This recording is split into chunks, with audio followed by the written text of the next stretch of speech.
Salut tout le monde, j'espère que vous allez bien. Aujourd'hui dans Gueva des codes, je vous propose une nouvelle petite chronique intitulée « Il ne t'écrit pas, mais il regarde toutes tes stories ».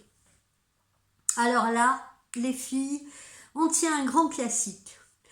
Le type qui ne t'envoie pas un seul message, qui ne like rien, qui ne dit rien, mais il regarde tout. Il regarde tellement qu'il est probablement mieux briefé que ta propre mère.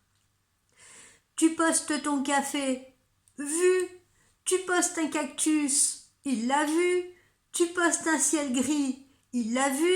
Il l'a analysé, zoomé, bref, c'est le FBI. Et toi, tu te dis, mais pourquoi il fait ça? Pourquoi tu m'observes dans ma vie comme si c'était un documentaire Netflix, mais tu m'envoies même pas un coucou, ça va? Pourquoi tu fais ça? Alors je vais vous décoder ce que ça veut dire vraiment. Parce que non, ce n'est pas un signe du destin, ni une preuve d'amour muet. Il veut rester dans ta vie, mais sans en faire partie. Ce comportement, c'est le service minimum affectif. Il reste connecté juste assez pour ne pas disparaître complètement. Zéro effort, 100% d'accès. Il a peur de perdre son accès privilégié, c'est une autre hypothèse. C'est comme conserver un spare key émotionnel. Je ne veux pas être avec toi, mais je veux pouvoir revenir si jamais j'ai envie. Ça, c'est la pire clause du contrat affectif que tu n'aies jamais signé. Troisième option, il nourrit son ego. Savoir que tu continues de poster, peut-être même de penser à lui, ça lui donne un shoot d'importance. C'est le « je ne parle pas, mais je veux savoir si je suis toujours dans ta tête ». Quatrième option, il n'assume pas ce qu'il ressent. Il a envie de toi, mais il n'a pas le courage. Il a besoin de toi, mais il n'a pas les mots. Donc il choisit la passivité. Il consomme ta vie comme on regarde une série. Pas d'effort comme ça, pas d'implication, donc pas de vulnérabilité. Et tout ça, ce que ça ne signifie pas, c'est qu'il va revenir, qu'il a changé, qu'il est prêt cette fois, ou qu'il a eu une révélation spirituelle en voyant ton brunch. Voilà, donc ne te méprends pas sur ses intentions. Tout ça, ça veut juste dire, il observe, mais un spectateur, dis-toi bien que ce n'est pas un partenaire.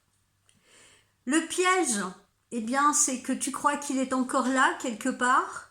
Tu crois que son silence est mystérieux et cache quelque chose qui peut aller dans ton sens. Tu crois que son regard signifie quelque chose, mais dis-toi bien que regarder, ce n'est pas agir. Et l'attention n'est pas l'intention. Donc, le conseil que je te donne, tu veux reprendre ton pouvoir? Eh bien, fais exactement ce qui le rendra inconfortable, à savoir, arrête de jouer l'actrice dans le cinéma de sa vie, n'attends pas son regard comme validation, publie pour toi et pas pour être vu par lui, définis une règle qui est la suivante, s'il ne participe pas à ma vie, il n'a pas le privilège de la regarder non plus. Et surtout, ne va pas lui écrire sous prétexte qu'il regarde. Sinon, il va croire que sa technique du fantôme voyeur fonctionne. Qu'est-ce que je peux dire en conclusion de cette chronique? Mon mot de fin? S'il veut juste te regarder exister, propose-lui une place en gradin. Mais toi, continue de danser au centre de la scène, avec quelqu'un qui applaudit, pas juste qui t'observe en silence. Voilà, j'espère que cette rubrique pourra vous aider les filles à mieux comprendre. Et puis, je vous souhaite une belle semaine. Bye bye.